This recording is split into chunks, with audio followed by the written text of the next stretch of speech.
guys, how are you all today? Welcome back to my channel. Now there are a lot of fashion trends that I'm seeing everywhere and I just cannot wait for them to go away. Please do take this with a grain of salt. If you love wearing these things, go ahead, wear them. There is absolutely no fashion police that's going to throw you in jail for wearing all of this stuff. But if you're looking at buying new pieces, do stay away from these. And of course, if you want to clean your closet, this is a good place to start. The first trend that I absolutely cannot wait to see go out of style are infinity scarves. Now these are also known as loop scarves and they were really famous say back in the year 2010. But because everybody has been trying this out, they kind of lost their uniqueness. And I'm personally never the one to say that don't wear this because too many people are wearing it, because end of the day, if it's comfortable and if it works, you do you. But infinity scarves, as the name suggests, they're meant to be worn around the neck in one continuous loop around the neck, and that definitely limits its versatility. I'll also be telling you good alternatives that you can replace these with, so if you are considering maybe buying something new, this will definitely come in handy. So instead of infinity scarves, you can go for normal traditional scarves. Unlike infinity scarves, traditional scarves are considered like a classic accessory and they can be worn in so many ways. They can be draped around the shoulders, tied around the neck in different styles, or even used as bandanas or head wraps. So it's time to say goodbye to the infinity scarf, at least for now. Of course, something to remember here is that trends are very much cyclic, so they do come back. They will come back in some shape or form again. Maybe infinity scarves come back again, but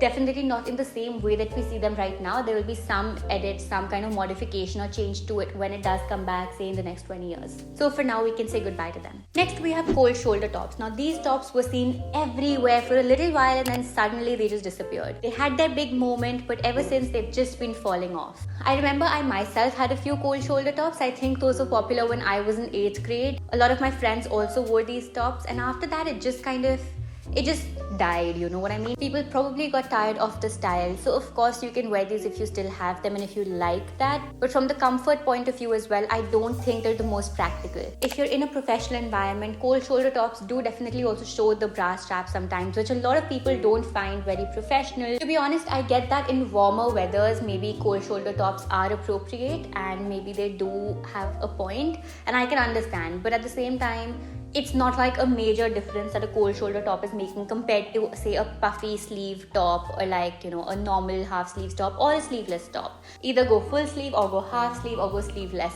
This mix of everything just doesn't seem to work. In fact, I've even seen cold shoulder tops in a lot of kurtis and suit sets. Good idea to just ignore all of that and not go for these ones. Now in general, long shrugs are a classic item to have in any wardrobe. You should definitely have them, but there are types of shrugs as well, and there are a few types of shrugs that go in and out of style very often. Let's talk about the waterfall shrug. Now the popularity of this type of shrug has declined a lot. Needless to say, fashion trends do come back, so maybe we'll see this again in some shape or form when people start experimenting a lot more with such styles. But for now, the waterfall shrug just does not seem the most appealing. You wouldn't find a lot of celebrities wearing this. In fact, most people now are moving towards shorter cardigans. To be honest, you wouldn't classify this as a trendy item, but in all honesty, it's a staple. It's a classic piece that I feel will never go out of style, and that's kind of like the point of this video. Instead of going for items that will come and go out of fashion very quickly, we want to work with fundamentals so that our wardrobe is more versatile. Each piece matches well with the other, and it's not something that will come today and go out tomorrow. It's something that is going to stay for long. Waterfall scarves were a thing when I was in school, so it's been quite a while. Cut to 2023 and moving forward, I feel like classic neutral cardigans, they will definitely stand the test of time. Tiny little purses. Okay, this one I don't even need to elaborate on. I just don't know how and why this even became a trend.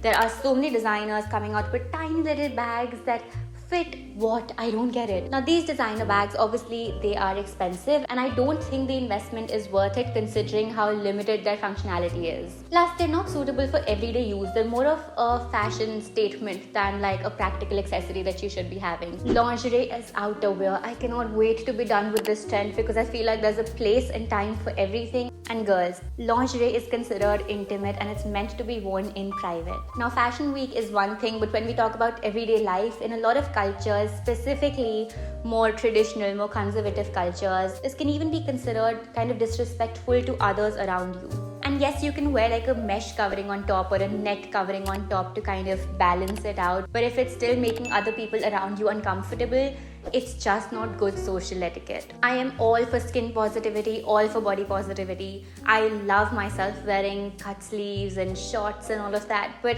lingerie is a whole different ballgame, and this really needs to stop. Now, I'm sure you won't be surprised to hear this, but low-rise jeans were the thing in, say, the early 2000s. And while they did try to make a comeback, the issue with these jeans is they're not flattering on all body types. They only cater to a very limited kind of body type, and most women don't have that. Plus, they do sit lower on the waist, and for most people, this creates this sort of a muffin top. It also does limit your styling options. You can't really wear low-rise jeans with almost everything. And of course, they're uncomfortable. I remember when I was, I think in college, I really wanted to do what everybody was doing. What I was seeing everywhere, I wanted to do that. I wanted to wear that stuff. And I felt like if I'm not able to wear something that is so much in vogue, it's so much in trend, then maybe like my body type is not ideal. Maybe I need to lose more weight, until I realized that that's not meant for my body type. And in fact, most women in India do not have that particular body type. You know what I'm talking about? The zero figure, absolutely flat waist, absolutely flat stomach. Most of us don't have that, and that's okay. If you do have that kind of body type, for sure go ahead and wear that. But if you don't,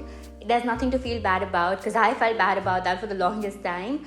And the way that media kind of shoves these things into our faces and says that, okay, hey, this is the next thing that you're supposed to wear, this is what's in. Well, let me tell you, it really is not. Go ahead with your high-rise jeans. A lot of styling options over there, very versatile, a lot of color options. Your tummy fits comfortably, your waist fits comfortably, everything is perfect with those. Next one is slightly controversial, because I know half of you are going to be like, well, she's wrong, and half of you are just going to be like, she's got a point. But these are tube tops. Again, these were really famous in the early 2000s, and they did die due to oversaturation. They are trying to come back with more structured versions and leather tops, so it'll be interesting to see what really does make a comeback eventually. But the original tube tops, as we've known them, I think we can say goodbye to. I would say a strapless maxi dress looks a whole lot better. They elongate the body, they show the neckline, they show the shoulders. You'll see them at a lot of events, a lot of celebrities also wearing these, and this kind of flatters almost all body types. Logo Mania. I cannot wait to see Logo Mania just die. Just please take this away. Now, Logo Mania is where people go top to bottom dressed in the same designer brand. Do you remember that phrase, empty vessels make more noise? I feel like this is a very attention-grabbing way of